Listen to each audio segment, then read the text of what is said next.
আজকাল আমরা অনেকেই দিনে কাজ করি, দাওয়াত দেই, ইসলামিক ভিডিও বানাই, কিন্তু প্রশ্ন হলো আমরা কি সত্যি আল্লাহর জন্য করি নাকি এর পেছনে লুকানো থাকে দুনিয়ার লোভ, ফেম, অর্থ, মানুষজনের প্রশংসা। যেমন রাসূল সাল্লাল্লাহু আলাইহি সাল্লাম বলেছেন, এক সময় আসবে যখন মানুষ ইলম অর্জন করবে আল্লাহর জন্য নয়, আখিরাতের কাজ দিয়ে দুনিয়ার উদ্দেশ্যে হাসিল করবে।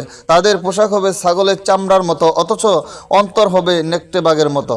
হাদিস মুসনাদে ইবনে আবি শাইবা 452 নম্বর হাদিস। কোরআনে আল্লাহ সুবহানাহু ওয়া তাআলা বলেছেন, মানুষদের মধ্যে কেউ আছে যার কথা দুনিয়াতে তোমাকে মুগ্ধ করে, কিন্তু তার অন্তর হানজল ফলের চেয়েও তৃপ্ত। সূরা বাকারা 204 নম্বর আয়াত। আমরা কি মুখে দিনের কথা বলে আসলে নিজের ফায়দা নিচ্ছি? আল্লাহ আমাদের নিয়ত জানে, আমাদের অন্তরে খবর রাখেন। আসুন নিয়ত ঠিক করি শুধু আল্লাহর জন্যই, না হলে এই দুনিয়াতে দাওয়াতি কাল কিয়ামতে আমার বিরুদ্ধে সাক্ষী হয়ে দাঁড়াবে। দিনের নামে নাটক না করে হৃদয়ে হোক খাঁটি তাকওয়া, আল্লাহর জন্য করলেই কেবল কাজে আসবে।